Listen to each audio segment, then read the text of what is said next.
Saya ingin menjawabnya menurut perspektif yang lebih luas lagi lah, supaya mengena pada substansinya.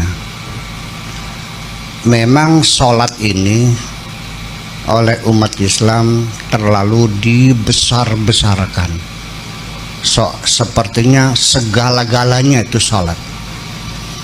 Hadis tentang sholat banyak sekali, tetapi dalam Al-Quran hanya disebut sekali-kali, betul gak?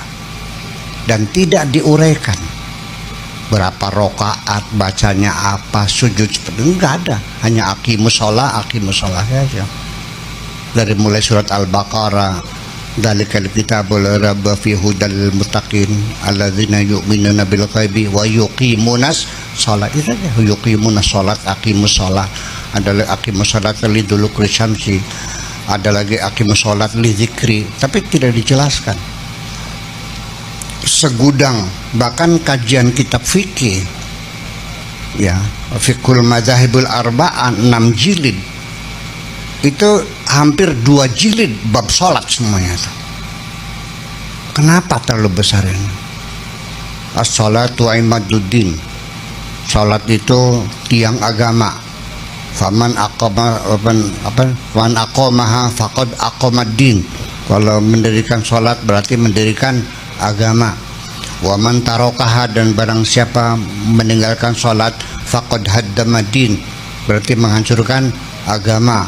Lalu hadis lagi, inna awwala ma yuhasabu bil mar'u yaumal qiyamah as-sholatu, nanti di hari kiamat yang pertama-tama dihisab amalan kamu adalah sholatmu. Apabila sholatmu nggak benar, maka semua amal kebaikanmu nggak ada yang diterima.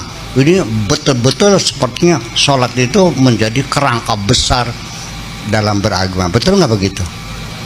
Iya. Ternyata di dalam Al-Qur'annya malah yang menjadi tolok ukur bukan sholat.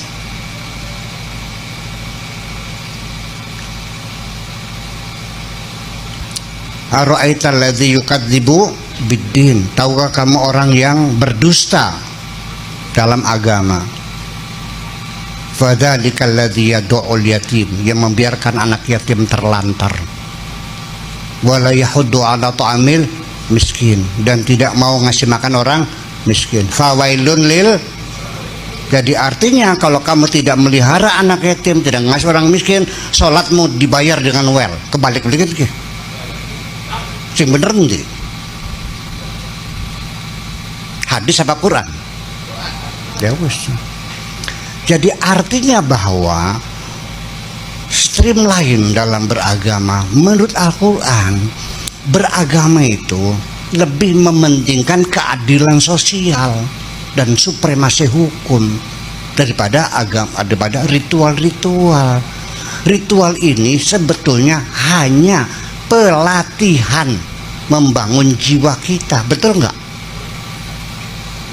Dari sholatnya, dari puasanya, zakatnya, hajinya, itu membangun kepedulian sosial. Yuk kita uraikan sebentar. Setiap hari kita berjamaah 5 kali di musala atau di masjid. Setiap blok ada musala, betul nggak? Ketemu 5 hari, terjadi komunikasi yang intensif. Dulu belum ada HP, Pak. Pertemuan fisik langsung. Artinya kondisi yang ada di desa masing-masing, kita tahu siapa yang mati, siapa yang sakit, siapa yang datang, siapa yang pergi, tahu semua kan? Karena tiap hari ketemu, salaman tiap hari, sehari 5 kali, betul nggak? Orang seminggu sekali kita rapat satu desa, jatuhnya hari Jumat, dikasih pengarahan. Pidato pertama itu menyampaikan laporan pembangunan minggu yang kemarin. Pidato yang kedua menyampaikan usulan-usulan pembangunan yang akan datang.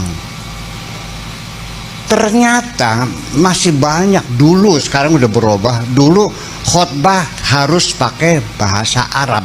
Sampai sekarang masih ada. Di masjid sini pakai bahasa Arab, bahasa Indonesia. Jawa, ya wis bagus. Masih banyak masjid yang khotbahnya pakai bahasa Arab. Karena ini ibadah mahdhah, ya harus pakai bahasa Arab. Seperti sholat juga pakai bahasa Arab, nggak boleh pakai bahasa Indonesia tuh. Ya harus Allahu Akbar, nggak boleh Allah Maha Besar, Gusti Nu Maha Agung, ya nggak boleh, harus berbahasa Arab. Jadi khotbahnya juga begitu. Nah sekarang kalau imamnya khotibnya pakai bahasa Arab, kenapa makmumnya pada ngantuk?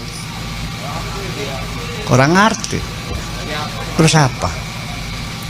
Bayangkan kita masuk masjid, andaikan seorang sekda atau pejabat atau dan ramil atau bupati datang terlambat, boleh nggak menyingkir orang di depan untuk bupati ke depan?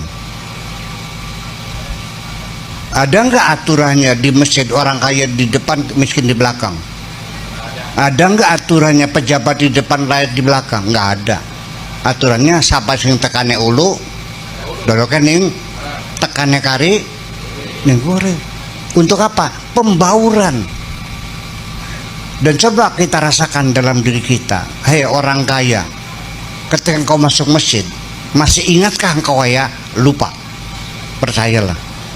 Hei orang miskin, apakah engkau kecil hati, minder, berdampingan orang kaya? Tidak, dia lupa jadi orang miskin.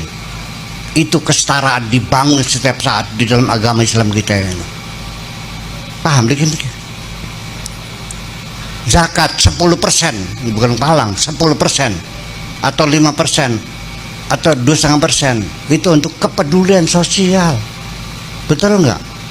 Puasa untuk membangun cinta kasih kepada mereka yang miskin, merasakan sendiri betapa sakitnya orang lapar itu. Semuanya kepedulian sosial. Itu yang jadi persoalan. Andaikan Islam itu dibalik sekarang, ibadah sosial kita utamakan daripada ibadah rutia, ibadah seremonial dan ritual, saya kira bangsa ini akan makmur semuanya.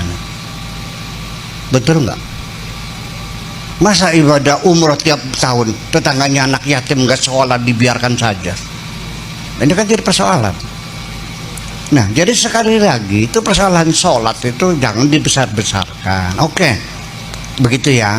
Tetapi gimana ini fikih? Kita bicara fikih. Ini tadi bahasa-bahasa pemahaman filosofisnya. Ini fikihnya gimana? Wajib qadha enggak? Ada pertanyaan, Pak Kiai, bagaimana hukumnya orang meninggal sholat 10 tahun? Wajib qadha enggak? Ya wajib katanya. Jadi 10 tahun mengqadha sholat gitu. Jadi sholat duhur 2 kali, sholat duhur dan qadha duhur. Nanti asar qadha asar. Sholat maghrib qadha maghrib. Sholat isya 10 tahun lagi gitu. Konon pengen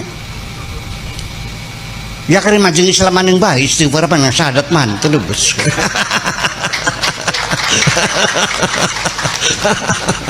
Terus gimana? Mikir tuh nggak cerdas tuh. Kemudian lagi mungkin kurang ilmu ya, mungkin kurang ilmu, tapi dia teman saya di Babakan, ngajinya pinter padahal mandul pada zaman itu. Tiba-tiba ternyata dia itu tidak sholat hampir 10 tahun. Saya bilang, kenapa kamu tidak sholat?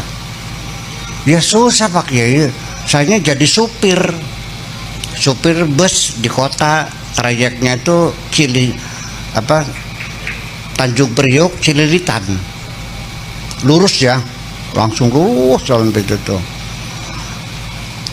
Jadi yang nggak mungkin dong, masa sholat, mana mungkin nanti zuhur mandek dulu di masjid ya sholat, nggak mungkin dong, ya nggak mungkin. Jadi ya nggak sholat. Jadi kita cerdas teman sih aku. Begini caranya. Jam berapa kamu ngambil busnya? Jam 1.